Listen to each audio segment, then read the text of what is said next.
আমি মরবো তো মরবই। তোরা দুই ভাই বোন যতই আমাকে বোঝাস না কেন, আমি বাঁচবো না। তোর বাবা বিয়ে করে বউ নিয়ে ঘরে ঢোকার সাথে সাথে আমি এই বিষের বোতল হাতে নিয়ে বসে আছি। এই বোতলের সবটুকু বিষ খেয়ে নিজের জীবনটাকে শেষ করে দিব। অধরা বলল, মা তোমার জীবন তুমি শেষ করে দিলে লাভ কার হবে? আব্বুরই তো লাভ হবে। সে নতুন বউ নিয়ে আমোদ ফুর্তি করবে, সুখে জীবনযাপন করবে, আর তুমি মরে ভূত হয়ে আব্বুর চারিপাশে ঘুরে ঘুরে দেখবে নবদম্পতির কাণ্ড কারখানা। তখন তো তোমার ভীষণ জিদ হবে। তখন কি করবে? তখন কি করব না করব তখন ভাবা যাবে। অপি বলল, মা তুমি কি একটা জিনিস ভেবে দেখেছো? আব্বু বিয়ে করলে কিন্তু তোমারই লাভ। তুই কি বলতে চাচ্ছিস? আমার লাভ মানে? কেন তোমার মনে নেই সপ্তাহ 2 আগে আব্বুর সাথে ঝগড়া করেছিলে আর চেঁচিয়ে চেঁচিয়ে বলেছিলে? কি বলেছিলাম মা? একটু ভালো করে মনে করে দেখো তো কি বলেছিলে। আমার মনে নেই। তুই বলতো কি বলেছিলাম? কি বলেছিলে শুনবে? তাহলে শোনো। এই নাও তোমার চা। একটু পর পর চা খাবে আর সারাদিন সোফায় বসে বসে টিভি দেখবে। দেশের সব খবর রাখা মনে হয় তোমার দায়িত্বের উপর পড়েছে। কি হয়েছে লায়লা? তুমি আমার সাথে এমন উচ্চস্বরে কথা বলছো কেন? আমি নিম্ন স্বরে কথা বলতে পারি না, তা তুমি ভালো করেই জানো। সেটা তো তোমার বংশীয় রোগ। কি বললে? আমার বংশীয় রোগ? আচ্ছা বাদ দাও, আমাকে এখন একটু শান্তিতে খবরগুলো দেখতে দাও। আমার শান্তির কি হবে? আমাকে কি তুমি শান্তিতে রেখেছো? কেন? আমি আবার কি করলাম? এই বুড়ো বয়সেও তোমার কাপড় চোপড় ধুয়ে দিতে হবে, রাতের বেলা তোমার পা টিপে দিতে হবে, তোমার জন্য চা বানিয়ে দিতে হবে, আবার রান্নাটাও আমাকেই করতে হবে, কারণ তুমি আবার কারো হাতের রান্না খেতে পারো না। তোমার এত কষ্ট হলে ছেলেকে বিয়ে করাও, না হলে আমাকে বিয়ে করাও। চোখ বড় বড় করে লায়লা বেগম বলল, কি বললে? তোমাকে বিয়ে করাবো? করো বিয়ে। মানা কে করেছে? তুমি বিয়ে করলে তো আমারই লাভ। তোমাকে চা বানিয়ে দিতে হবে না, তোমার জামা কাপড় ধুয়ে দিতে হবে না, তোমার শরীর টিপে দিতে হবে না, রান্না বান্না তোমার নতুন বউকে দিয়ে করাতে পারবে। তখন আমার মহাশান্তি। তাহলে কি তুমি স্বীকার করছো আমি বিয়ে করলে তোমার লাভ? অবশ্যই লাভ। এ তো লাভের উপরে লাভ। ঠিক আছে, তাহলে আজকে থেকে মেয়ে দেখা শুরু করে দেই। খান সাহেব, মুখে সবকিছু বলা সহজ, কিন্তু বাস্তবে তা কিন্তু সহজ নয়। মেয়ের মা বাবা পাগল হয়নি যে তোমার মতো বুইড়ার সাথে তাদের মেয়ে বিয়ে দিবে। দেখা যাক বিয়ে দেয় কি দেয় না। এখন আমার মনে হয় কোনো মেয়ের বাবা মা আব্বুকে পছন্দ করেছে, হয়তো সেজন্যই আব্বুর সাথে তাদের মেয়েকে বিয়ে দিয়েছে। মাঝখানে তোমারই লাভ হলো। লায়লা বেগম রাগান্বিত হয়ে বলল, আমি কি তোকে পেটে ধরেছিলাম? তুই আমার মেয়ে হয়ে আমার সাথে শত্রুর মতো আচরণ করছিস কেন? আমি আবার কি করলাম আম্মা? আমার এই বিপদের সময় তুই আমায় খোঁচা মেরে বলছিস। অপু বলল, সত্য কথা বললেও দোষ।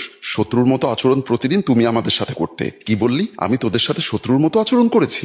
অবশ্যই তুমি প্রতিদিন আমাদের সাথে শত্রুর মতো আচরণ করো। একটু মনে করে দেখো তুমি আমাদের সাথে কেমন আচরণটা করো। প্রতিদিন সকালবেলা মায়ের চেঁচামেচিতে ঘুম ভাঙে অপু অধরার। আজও সকাল সকাল মায়ের চেঁচামেচিতে ঘুম ভাঙলো। জন্মের পর থেকে এটা একটা স্বাভাবিক ব্যাপার, যা নিত্যদিনের সঙ্গী। কিন্তু আজকে চেঁচামেচির ধরনটা একটু আলাদা মনে হচ্ছে। তাই অপু তার রুম থেকে ও অধরা তার রুম থেকে বের হয়ে আসলো। রুম থেকে বের হয়ে আসতেই দুই ভাই বোন চমকে উঠলো। দেখলো দুদলার সাথে প্রচন্ড তর্কে জড়িয়েছে তার মা। দুদলা যখন তার মায়ের সাথে তর্ক করে পেরে উঠছে না, তখন সে বলল, আপনার মতো বজ্জাত মহিলা আমি আমার বাপের জন্মেও দেখিনি। আপনার স্বামী আপনাকে নিয়ে কিভাবে সংসার করে? আপনার মতো এমন বউ যদি আমার থাকতো, আমি খাড়ার উপর তালাক দিতাম। কথাটি শোনা মাত্র লায়লা বেগমের মাথার টকবক করে ফুটতে লাগলো। উত্তেজিত হয়ে দুদালার গালে কষে চর বসিয়ে দিয়ে বলল, এমনিতে দুধে ভেজাল, তার উপর বড় বড় গলাবাজি। তুই এই মুহূর্তে আমার বাসা থেকে বের হয়ে যাবি। তোর মুখ যেন আমি কোনোদিন না দেখি। দুদলা গাল চেপে ধরে চলে যাওয়ার আগে মাকে অভিশাপ দিয়ে বলল, আমি অভিশাপ দিয়ে গেলাম, আপনার মতো বদকপালে সতীন জুটবে। বলেই দুদলা বাসা থেকে বের হয়ে গেল। ড্রয়িং রুমে বসে মোমিন খান দুদলার অভিশাপের কথা শুনে